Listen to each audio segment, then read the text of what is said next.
Bonjour à toutes et à tous. Ravie aussi d'être dans ce lieu fort sympathique avec des gens dans des chaises longues. Tout ça nous détend nous aussi pour cette matinée, donc qui va être peut-être un petit peu freestyle, mais on a du temps, donc on va pouvoir rentrer dans les univers de nos deux créatrices invitées, Amandine Meyer et Lorraine Capelli. On va parler d'images, bien entendu, mais peut-être aussi de nature, de corps, de bébés, de crèches, d'ateliers, de tout un tas de choses ensemble. J'aurais voulu vous poser quand même, pour commencer, une question à toutes les deux, parce que ce qui ressort d'un premier aperçu de votre travail à toutes les deux, je trouve, c'est le rapport à la nature, qui est d'ailleurs mené de manière tout à fait différente pour l'une et pour l'autre. Mais vous êtes l'une comme l'autre intéressée à ce support du livre illustré ou de l'album, et particulièrement de l'album jeunesse, qui, à mon sens, est un terrain de grande prédisposition pour la représentation de la nature. On sait à quel point ce secteur est marqué par la présence des animaux, tout simplement, qu'on n'a pas du tout dans l'édition pour adultes, notamment des animaux anthropomorphes, mais aussi son histoire est marquée par des auteurs comme Beatrix Potter, comme Kenneth Graham, Le vent dans les saules, qui sont des auteurs et des illustrateurs qui ont été de grands observateurs de la nature. Donc moi, je me demande si l'album et l'édition jeunesse n'est pas finalement une sorte de terrain favorable à une éco-poétique, comme on dit aujourd'hui.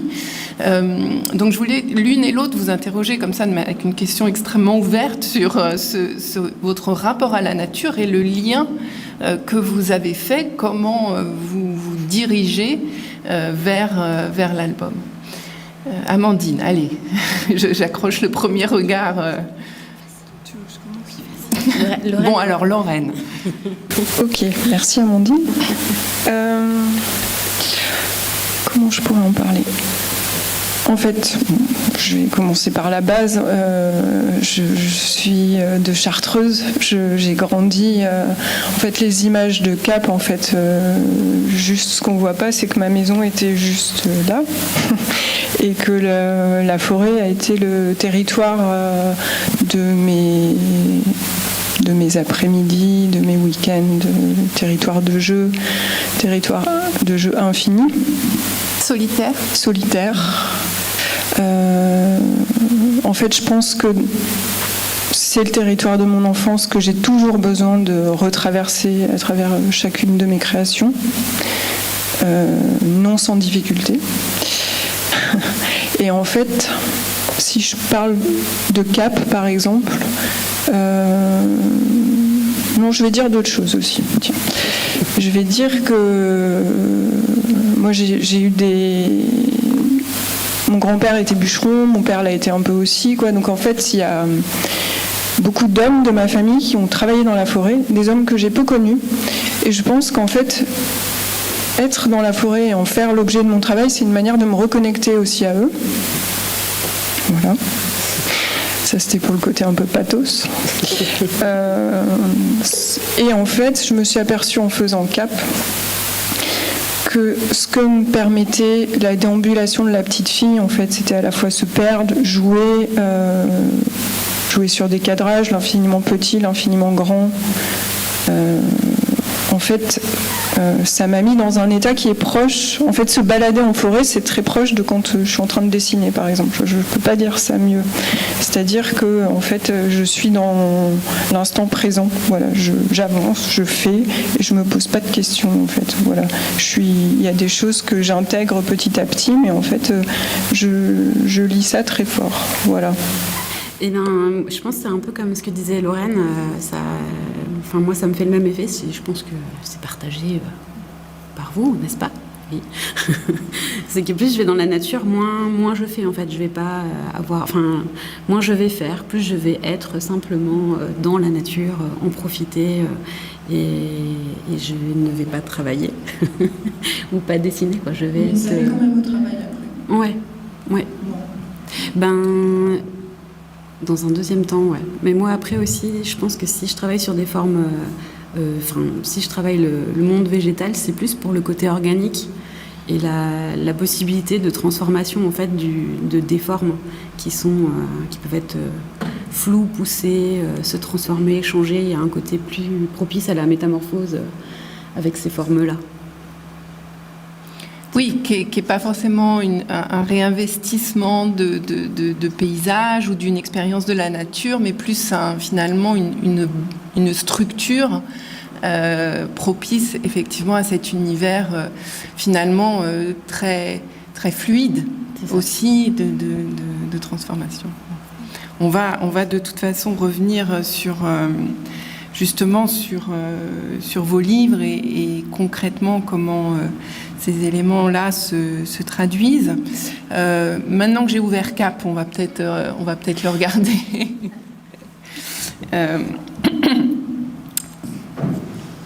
Moi, je vais juste l'avoir entre les mains parce que je préfère avoir des trucs. Et moi, j'ai. Hop.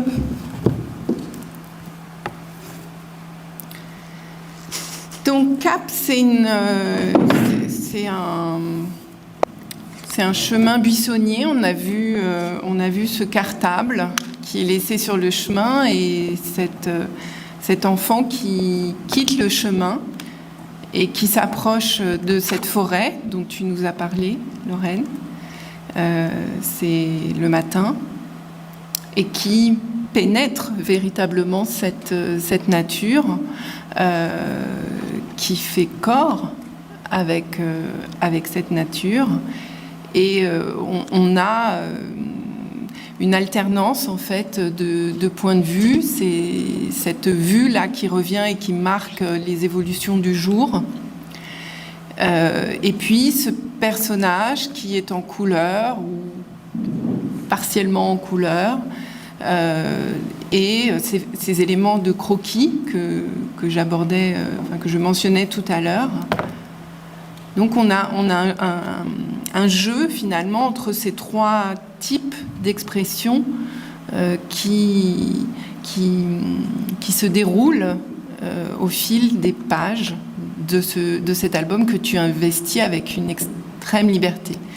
J'ai envie de te demander déjà comment on fait, parce que je sais qu'il y a des étudiants dans la salle, c'est-à-dire comment on arrive à ce degré de liberté avec une forme qui a quand même des codes dont il semble que tu t'affranchis pour aller vers un terrain d'expression qui est le tien et qui, par exemple, s'affranchit de beaucoup de codes de la mise en page ou de la narration. Alors déjà, il faut du temps. Enfin, moi, il me faut énormément de temps. Je pense que j'ai mis 5 ans à faire ce livre de A à Z, sachant qu'il y avait toute une première partie aussi qui est complètement écrite, dessinée, qui a été abandonnée. Voilà, parce que c'est aussi une histoire, s'il s'appelle Cap, c'est un petit peu de mon histoire familiale. Et à la base, j'avais eu une bourse du CNL pour un projet qui devait s'appeler Pas de bol, qui était l'histoire de mon père, qui est fils d'immigrés italiens, qui n'avait pas le droit à son petit bol de lait dans les années 50. Donc en fait, Pierre Mendès France, peut-être vous connaissez pas tous l'histoire, mais quand il y a eu la Seconde Guerre mondiale, le pays était ravagé.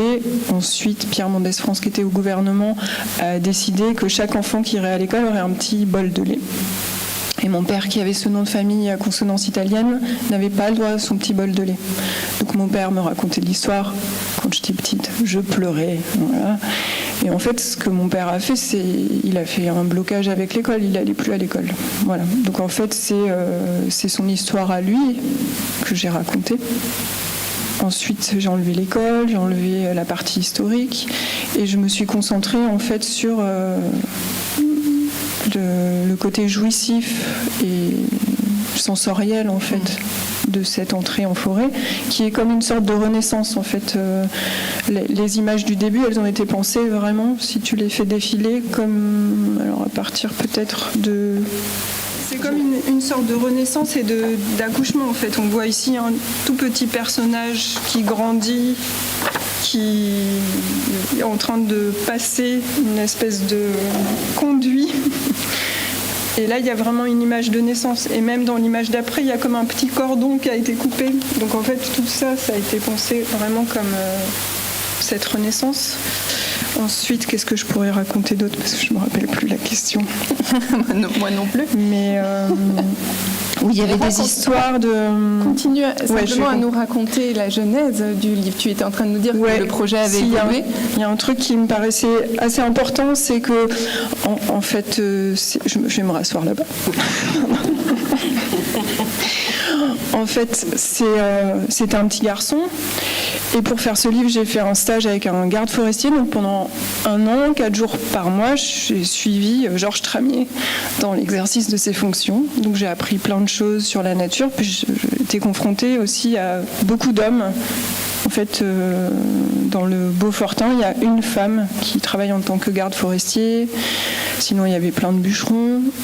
Et en fait, c'était vraiment très étrange avec à la fois ma casquette d'artiste et de femme, de rentrer dans ce territoire et de toujours avoir à me justifier de qu'est-ce que je foutais là, alors que pour moi, j'étais au travail. Et là, donc le personnage, ce petit garçon est devenu une petite fille. Et c'était hyper important aussi parce qu'à un moment, elle urine et les images d'une petite fille qui fait pipi, ça n'a pas la même force qu'un petit garçon qui fait pipi. Je suis désolée parce que je sais qu'il y a des gens qui ont déjà entendu ça, j'en revois, mais pour moi c'est important de le dire. Et même cette image d'être torse nu, c'est une petite fille torse nu, c'est vraiment pour moi des images de liberté. Ça aurait été un petit garçon, ça aurait pas du tout été la même chose. Donc ça, c'était important pour moi. Dans le livre, peut-être l'affranchissement, il se fait aussi au niveau du passage du temps, qui est à la fois le temps ressenti, le temps kairos de l'enfant, et là où le blanc intervient beaucoup, où c'est une confiance aussi faite au lecteur qui peut aussi projeter ce qu'il a envie, ce qu'elle a envie dans tout ce blanc. Et puis c'est aussi le temps chronos avec ce passage du temps au fil des jours où il y a juste des paysages avec, on voit qu'on passe du matin à la nuit, et c'est aussi le temps qu'il fait, le temps ressenti. Moi, c'est un truc que j'aime beaucoup dans le travail de Tove Jansson, par exemple, ou alors de Anne Brouillard, où quand je vois leurs livres, j'ai l'impression que je sais la température qu'il fait et comment les corps peuvent évoluer, les corps des personnages peuvent évoluer dans le livre. Et je crois que j'avais envie aussi de jouer avec ça, en fait. Que c'est à la fois le temps qu'il fait, mais c'est aussi un petit peu des parallèles avec les émotions de la petite fille, ce qu'elle est en train de vivre. Voilà. Alors j'ai retrouvé la question de départ qui était sur la notion de ton rapport à une forme, à la forme livre, et comment tu t'empares de cette forme livre. Ah oui, j'étais à côté. Non, pas du tout. En fait, je sais pas, c'est très physique en fait, c'est-à-dire qu'à un moment j'écris quelque chose, puis après je dessine, puis après je reviens dessus, puis à un moment il faut qu'à la page d'après il y ait ça. Et en fait je me pose pas la question de cet affranchissement, en fait c'est juste je le fais, et à un moment il y a des choses que j'invalide, que je valide, mais je ne le réfléchis pas en amont en fait. Ça, et j'évoquais donc tout à l'heure ton rapport au croquis qui est singulier, en tout cas dans le paysage de l'illustration et de l'illustration jeunesse. Je voulais peut-être montrer des choses de Il Faudra, de l'album Il Faudra, donc de 2021. aux éditions La Partie, et peut-être montrer 2 pages que je trouve extrêmement intéressantes aussi dans ce... Mais peut-être qu'on peut déjà commencer par présenter le livre, qui est sur... je disais sur le temps, parce que c'est le temps de l'attente entre l'annonce d'un petit frère ou d'une petite sœur à venir, et donc c'est vraiment toute la subjectivité de la grande sœur qui patiente durant ces quasiment 9 mois, je crois, et qui est très suggérée par ton travail dans l'image, ton travail visuel, là aussi du temps marqué par la météo, par les passages dans des lieux obligés, par les saisons, etc. Et cette subjectivité du personnage qui est dans cette attente, mais qui est aussi finalement une manière de montrer ce qu'est quasiment un an dans la vie d'une petite fille de cet âge. Alors en fait, je vois que je suis en train de poser 3 questions en même temps, mais peut-être juste à ce moment-là te faire réagir, parce que j'étais partie sur la notion de croquis et je suivais mon fil de la liberté par rapport à ton trait et à ton expression. Il y a une double page que j'aime beaucoup dans ce livre, c'est celle donc de l'anniversaire, donc de la séquence obligée et tellement importante dans la vie d'un enfant que le moment où on va fêter son anniversaire. Et donc c'est le goûter d'anniversaire. On a cette représentation avec des figures relativement posées. Et puis, voilà, la page suivante, c'est le jeu. Je ne sais pas si tu veux revenir sur la manière dont toi tu penses cette séquence de l'anniversaire et la manière dont ça se traduit là par peut-être de l'inachevé et du mouvement. 2 petites secondes. Oui, on a du temps. Oui, c'est vrai, on a du temps. Bon, déjà, on a énormément parlé avec Ramona quand on a fait ce livre, donc, notamment sur la technique, etc. Mais on a parlé de nos anniversaires. On est toutes les 2 grandes sœurs aussi, d'où ce livre. Parce qu'à la base, le texte n'avait pas cet axe-là comme ça. C'est vraiment né de nos discussions. Et on a parlé de nos anniversaires, des anniversaires de nos petites sœurs. Et en fait, chaque scène, en fait, elle est nourrie de tout ça. Et moi, je me rappelle de ces moments je sais pas, en fait, il y a trop de monde d'un coup, il faut qu'on souffle les bougies, on est au milieu de la tension, on est un peu comme ça figé. Puis à un moment, je sais pas, ça bascule, quoi. Et là, on est vraiment dans le jeu, dans l'enfance, et moi, il faut que j'arrive à le traduire à travers un geste, quoi. Sauf qu'en fait, au début, souvent, il y a une idée. Non, il n'y a pas d'idée. Pardon. Au début, il n'y a pas d'idée. Il y a des visions. Donc, je fais un croquis hyper jeté et ça marche plutôt bien. Mais après, il y a l'idée qui vient. Et là, après, ça refiche tout. Et après, il faut refaire une 3e fois pour redonner de la spontanéité à l'image. Voilà. Donc, une spontanéité travaillée. Ouais. Ouais. Garder la vivacité, la spontanéité du mouvement. Et là, je suis en train de me dire qu'on dirait Sarah, mais peut-être que je délire quand même. Voilà. Et donc, le travail de la couleur, c'est-à-dire comment est-ce que là aussi, est-ce que c'est le même geste, est-ce que c'est le même temps, celui du trait et de la couleur? Non, pas du tout. Parce que dans Cap, c'était relativement séparé. Il y avait vraiment des figures en couleur et des figures au noir. Là, on a quelque chose qui est plus intriqué. Oui. Bon, alors quand je commence un livre, la couleur, elle arrive. Elle n'est pas du tout là, mais alors vraiment pas. C'est vraiment une étape qui, à chaque fois, me fait que je m'arrache les cheveux. Parce qu'on voyait les images du petit poussé au début, je voulais pas faire de couleur, j'avais vraiment peur. Je trouve ça assez vertigineux à chaque fois. Et dans ton travail, je trouve ça vraiment fou, en fait. Je suis très admirative de ça, notamment. Et parce que pour moi, la couleur, elle a vraiment un sens.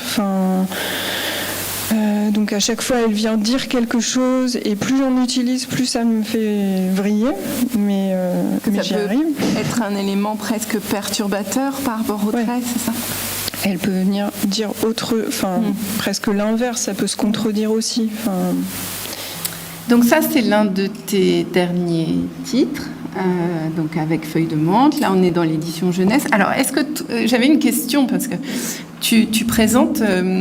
C'est assez rare en fait que les illustrateurs présentent au même niveau ce qui manifestement relève d'un travail de commande, notamment ce que tu fais pour Nathan. Et une production peut-être plus personnelle. C'est une volonté, c'est du hasard, pour toi c'est la même chose. Un travail de mille haleines. En fait, j'ai toujours vraiment séparé. D'ailleurs, j'ai un site qui s'appelle Mille qui retouche. Il n'y a même pas mon nom. Ouais.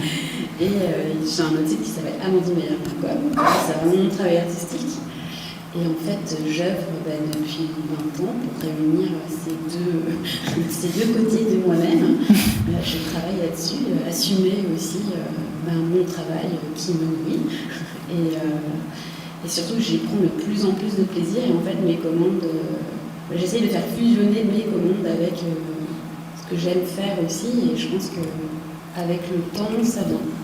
C'est-à-dire que même ce que je fais à Nathan, j'aime ce que je fais aussi pour eux, j'y trouve de l'intérêt et je me dis que il faut que j'assume, mais c'est pas toujours facile. Là, j'ai eu un article dans État de Magazine et donc c'était un peu une consécration. J'étais très très fière et c'est vrai que quand j'ai vu ils avaient publié en très grand l'image de Nathan, ça m'a fait une petite, j'avoue, j'ai eu un petit moment de est-ce que j'assume ou pas? Oui, allez, oui, c'est bien. Et pourquoi c'est difficile d'assumer? Parce que c'est loin de Est-ce que c'est juste parce que c'est loin d'une expression personnelle ou est-ce que c'est une expression, une représentation que tu as du mal à assumer?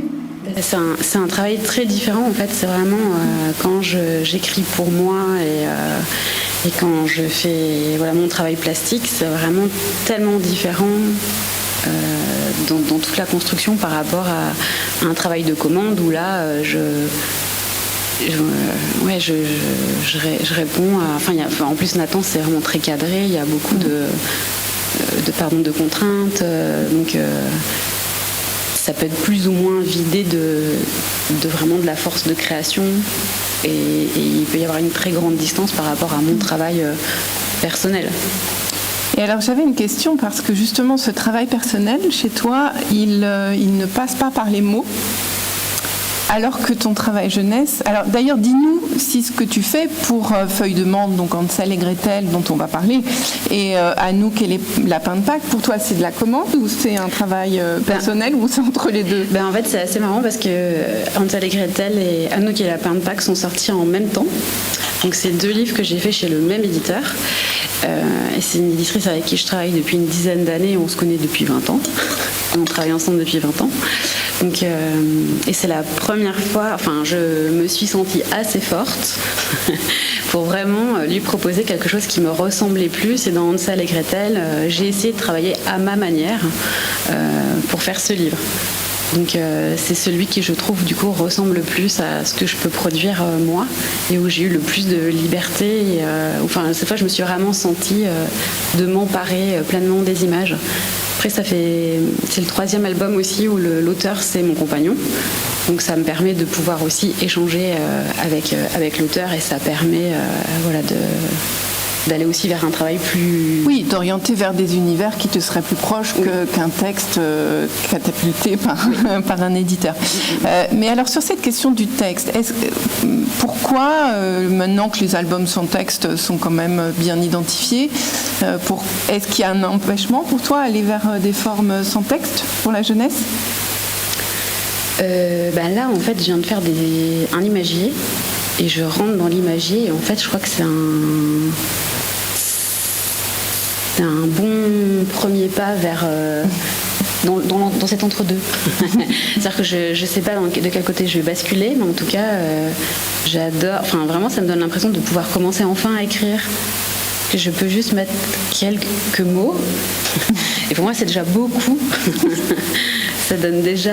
Oui, fais attention, on en connaît comme Blex Bolex, qui ont commencé comme ça mot à mot et puis qui vont vers de très vastes narrations. Oui, non, mais c'est assez... Enfin, je sais pas, ça me paraît bizarre que ça ne m'ait pas paru évident plus tôt. Enfin, que j'ai pas fait ça avant. En fait, je trouve ça surprenant. Et donc, il y a ce travail pour la jeunesse et puis aussi des publications. Donc, alors, quand on dit pour adultes, on a un peu l'impression qu'on est dans les années 70 et on disait la BD pour adultes, ça avait un caractère complètement licencieux. Mais enfin, cela étant, il y a effectivement un rapport au corps qui peut-être passerait difficilement dans des publications pour la jeunesse. Est-ce que tu veux nous parler un petit peu de ce projet pendant que je tourne les pages ? Alors, parce qu'il y a quelque chose qui ressemble à un univers enfantin. Je citais tout à l'heure Henri Darger. Je ne sais pas si c'est pour toi une référence évidente. Oui. Donc réinvestir des figures marquées, presque stéréotypées en fait de l'enfance et finalement les détourner en tout cas sur cette idée que l'enfance ce serait l'innocence. Ouais, c'est un petit peu l'enfant intérieur. Donc c'est vrai que c'est un très bel enfant. C'est moi en fait, tout le temps, la très jolie petite fille. Donc c'est un fantasme venu de l'enfance. Non, en fait, où tu revisites. En fait, il y a deux choses. C'est que, moi, j'ai énormément lu en étant enfant et vraiment, j'ai pris je pense que mes meilleures lectures, c'est quand j'avais environ 8-9 ans. J'adorais les romans, j'en ai lu plein. Et en fait, au collège, j'ai arrêté de lire parce que je trouvais plus de littérature qui me parlait. Et j'ai vraiment fait un grand arrêt. Et j'ai beaucoup eu de mal à trouver de la littérature pour adultes qui m'intéresse. Maintenant, j'assume, je lis vraiment quasiment exclusivement de la littérature jeunesse. Et en fait, je trouve que c'est un territoire où tout est possible. Je me sens beaucoup plus libre dans ce domaine-là, dans ce secteur. Et du coup, en fait, c'est tout le temps, même dans ce livre-là, j'essaye de faire des livres jeunesse depuis toujours. Mais je suis quelqu'un de terriblement angoissé. Et donc ça finit toujours par prendre en tout cas à ce moment-là, à la base c'est des fanzines. Donc c'est plein de petites histoires qui ont été prépubliées dans De Potuto Max, qui était une revue proposée par Misma et qui m'a vraiment permis moi de me mettre à la bande dessinée de manière régulière. Ça, c'est génial, les collectifs, il faut en faire. Je sais que les éditeurs ils en font de moins en moins parce que ça se vend pas très bien, que c'est pas évident à placer. Mais c'est vrai que c'est tellement génial pour s'y mettre, pour commencer un projet, pour être dans la régularité. Enfin, vraiment, c'est une super... c'est un très beau cadeau et un bel exercice. Et moi, ça m'a vraiment aidé à m'y mettre. Et je sais plus ce que je voulais. Sur la jeunesse, tu étais sur la jeunesse de ce livre. Ouais. Excusez-moi. Alors on peut peut-être, qu'est-ce qu'on fait, Lorraine, tu peux réintervenir et rebondir parce qu'il y a beaucoup de points quand même d'accroche entre vos deux univers qui sont a priori très très différents, mais effectivement sur l'image, peut-être sur l'image de l'enfance aussi, sur la représentation de l'enfant. Oui.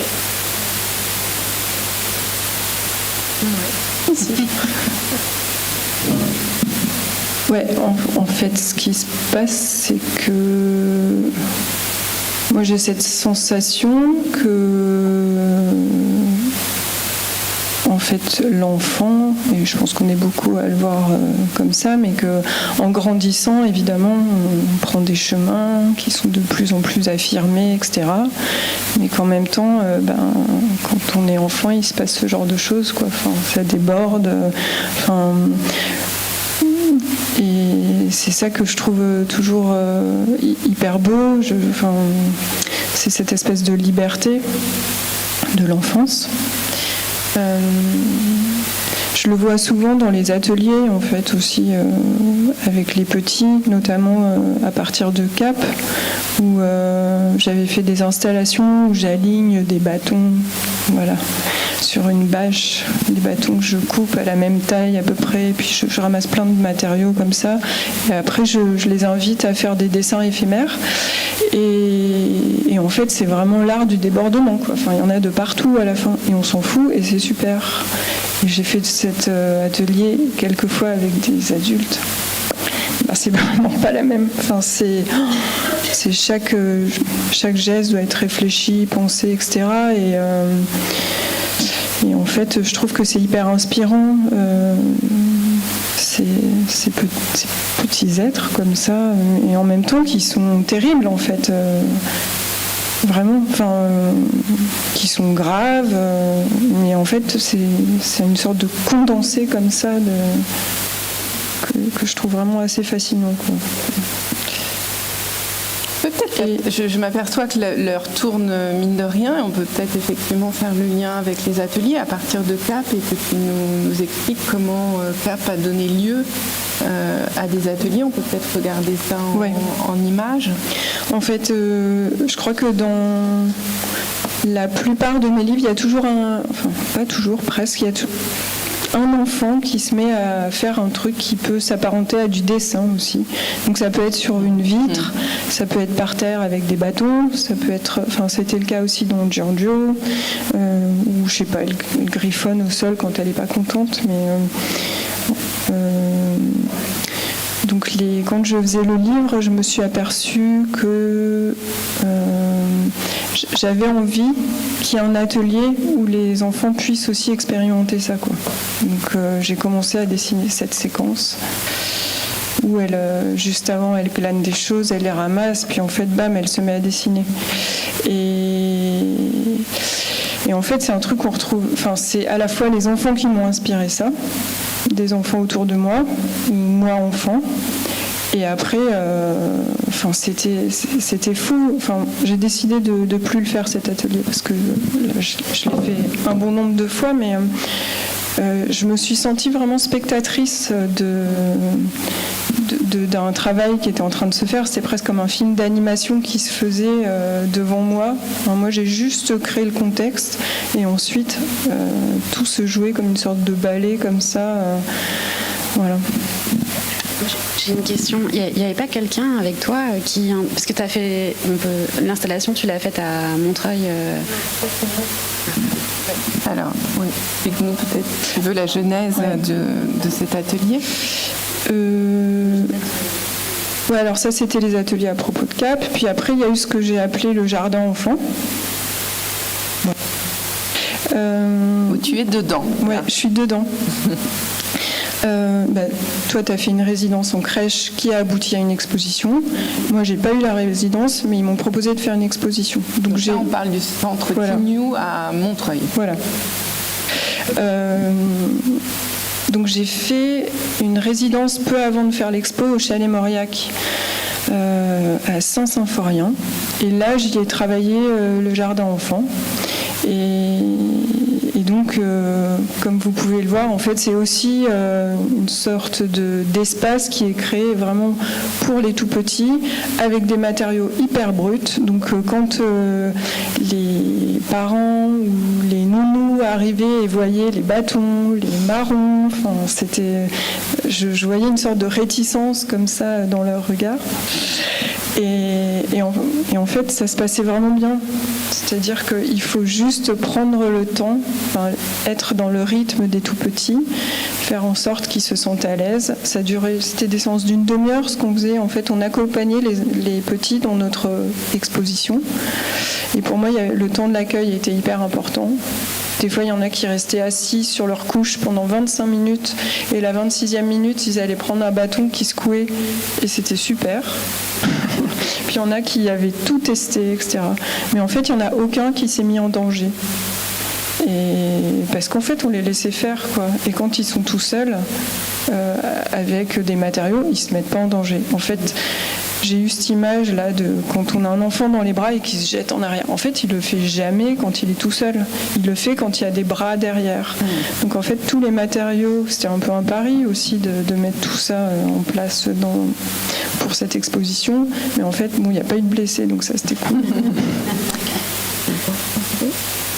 Ouais, on peut regarder une petite vidéo qui a été faite par Isabelle Paglier, qui est réalisatrice, mais il s'avère que c'est en cours de montage, donc là pour l'instant c'est vraiment pas la forme définitive. Je peux dire juste quelque chose aussi, c'est que j'avais envie de faire ce projet avec d'autres gens. Donc je parle de jardin partagé. Et là, je l'ai partagé avec Marisol Motez, qui est une amie musicienne, qui est venue travailler avec moi au Chalet Mauriac pendant un moment. Et aussi dans l'installation, il y a des images de mon amie Vanessa Djouba, qui est plasticienne. Donc en fait, les enfants à l'accueil avaient accès à une série de peintures d'une artiste contemporaine. Alors on le lance, on va voir si le son sort. On n'a pas encore testé le son. C'est comme une petite salle pour les bébés.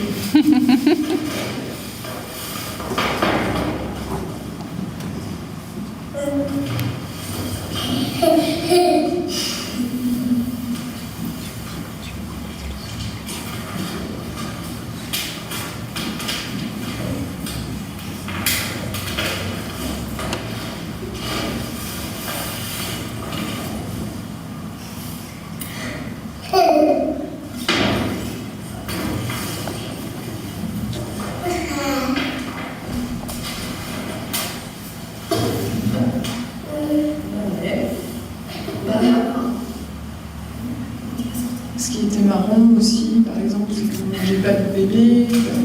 Voilà, la première fois que j'ai mis ce seau avec un miroir au fond, j'avais rempli le seau. Et donc le lendemain, je n'ai pas rempli le seau parce qu'en fait, il y avait 7-8 litres d'eau par faire.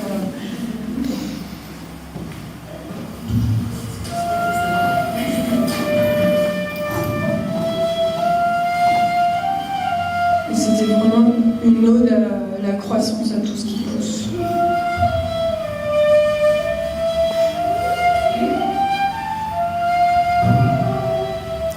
Donc quelque part, c'est amener la nature dans le dedans, dans l'intérieur. En fait, j'aime bien cette porosité entre le dedans et le dehors, effectivement.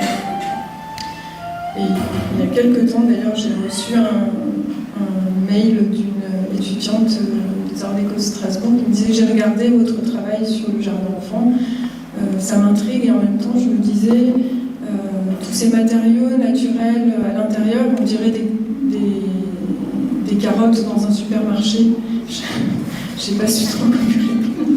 Je peux arrêter, je pense. La musique. Mais en fait, pour moi, c'est important que ces repères aussi viennent en dedans, et puis qu'ils puissent les manipuler. Et juste une dernière chose peut-être par rapport à ce travail, mais ce que j'ai trouvé fou, en fait, c'était les adultes. C'était comment quelqu'un peut arriver avec un enfant alors que nous, on est là à être très précautionneux en disant c'est l'enfant qui va à son rythme, qui guide, etc., qui va sur les coussins gendarmes, sur la grosse limace, qui va dans la petite serre. Enfin, chacun fait à son rythme. Et là, il y a les parents, les nounous qui, d'un coup, arrivent, prennent un bâton, le secouent devant la tête du bébé, font des photos en même temps. Et en fait, cette expérience, elle était incroyable, parce que j'ai appris plein de trucs grâce au bébé. Mais il fallait vraiment contenir les adultes. Enfin, c'était fou, ça. Vraiment toujours être... Enfin, peut-être que j'aurais dû les mettre dans une autre pièce. Les enfermer. Tout se passait hyper bien quand on avait réussi à contenir les adultes.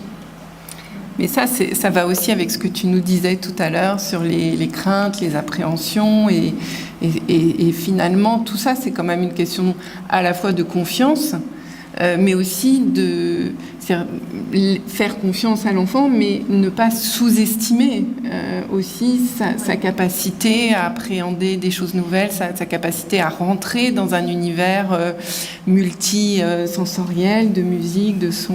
C'est pareil dans l'album, en fait.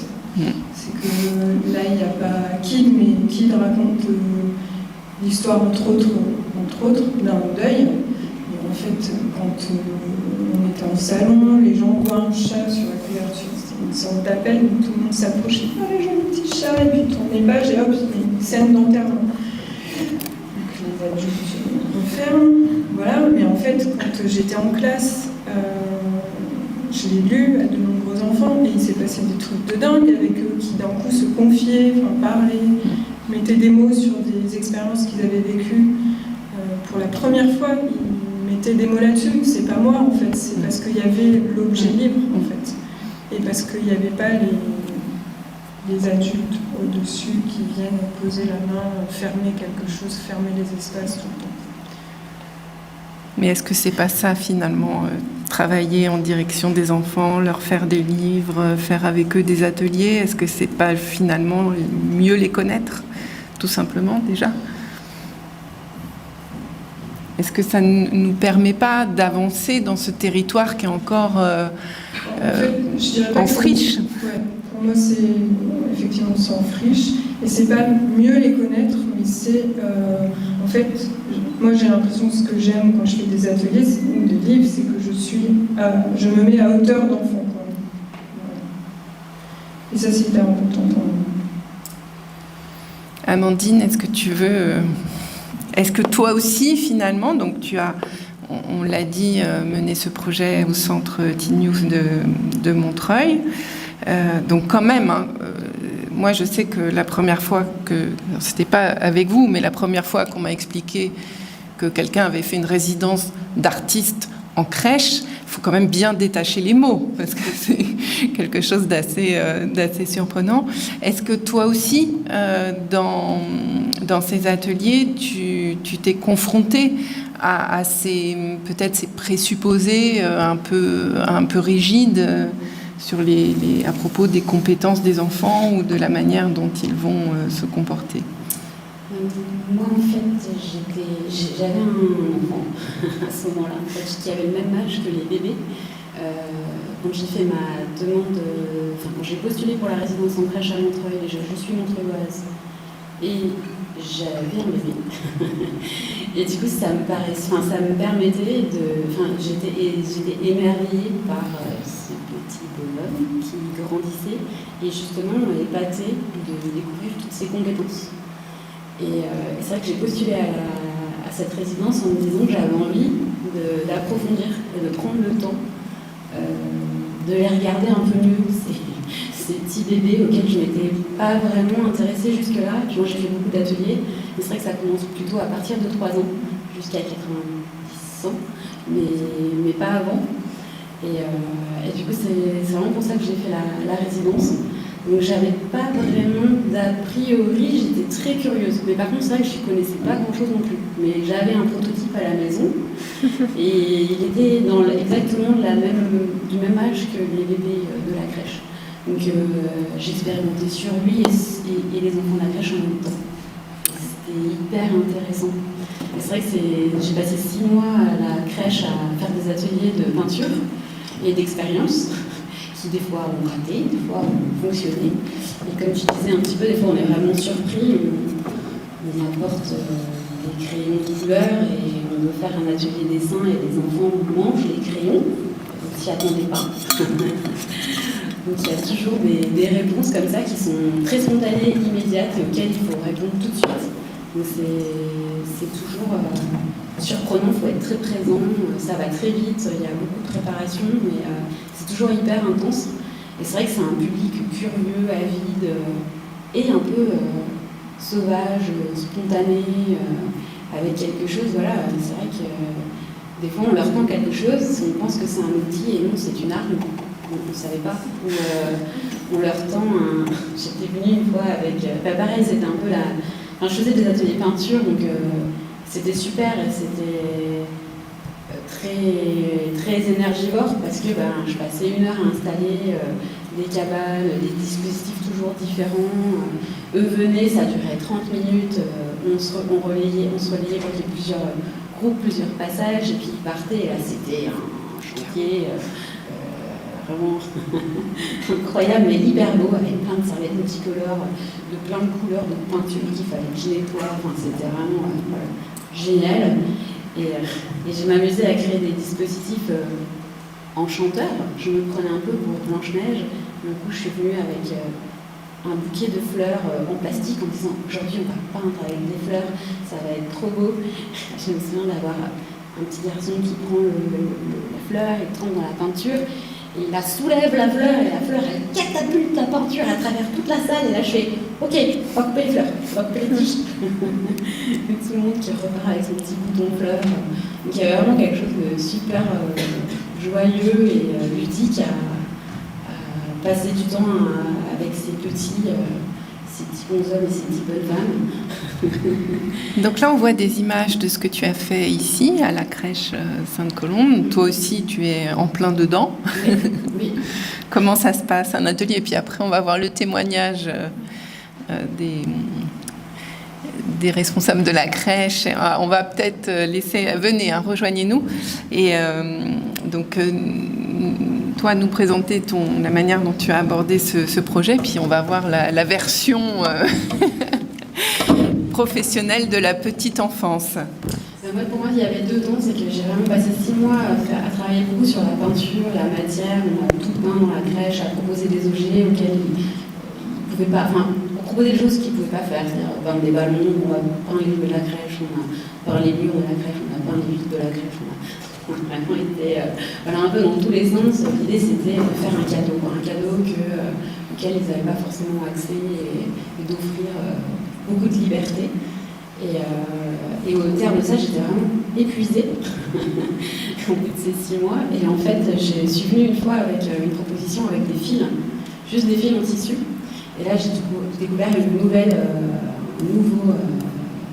nouvel outil génial pour échanger avec eux. Et le temps était trop court, donc j'ai pas eu le temps de bien développer. Et quand j'ai été invitée après à faire le mois de la petite enfance au centre Tinus comme Lorraine, ça m'a permis d'expérimenter ce deuxième dispositif beaucoup plus léger où je proposais des fils aux enfants.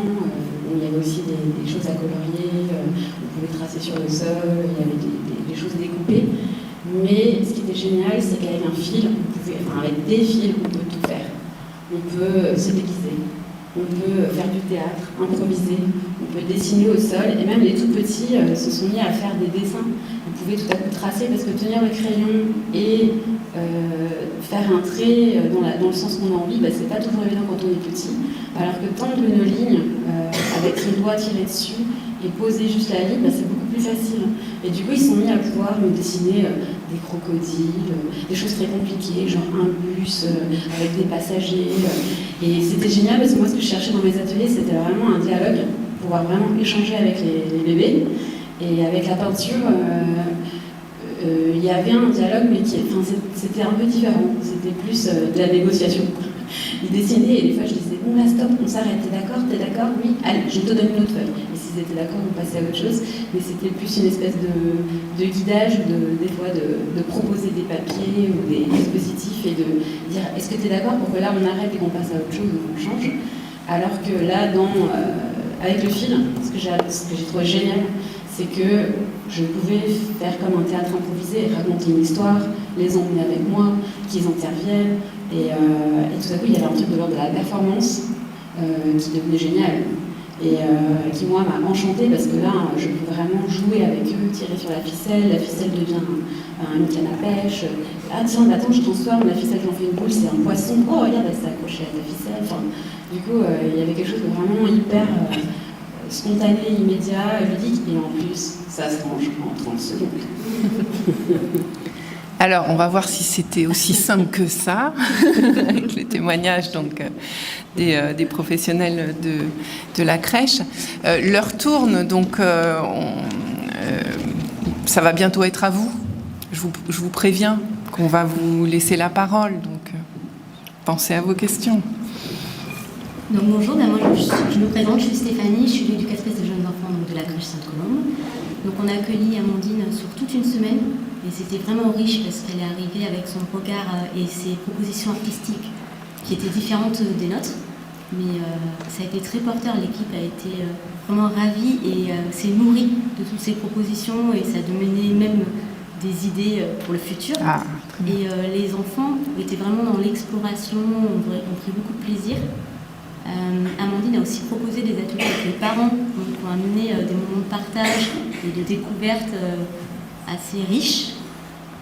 Je rejoins Amandine aussi sur les films qui ont amené des situations dans l'imaginaire très très riches et des échanges autant entre les enfants qu'avec les adultes très intéressants. D'ailleurs, à la fin, ils ne voulaient plus s'arrêter.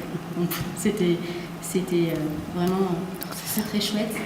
Et sur tous ces moments, on sentait que le regard d'Amandine nous a apporté vraiment d'autres observations sur les ateliers avec les enfants. Nous, les professionnels, on était vraiment là en tant que phare sécurisant. On n'intervenait pas dans la proposition d'Amandine, on était vraiment là juste pour rassurer les enfants et être en retrait et eux les laisser explorer. Et on refait ça quand vous voulez, c'est génial. Autant les enfants qui nous en parlent encore parce qu'on a pu avoir la chance d'aller voir l'exposition hier et du coup d'aller voir les cabanes faites par les enfants exposées. Donc c'est vraiment aussi un moment super pour eux de pouvoir retourner voir les cabanes, d'y aller aussi avec leur famille, partager un petit peu tout ce que ça avait transmis en eux.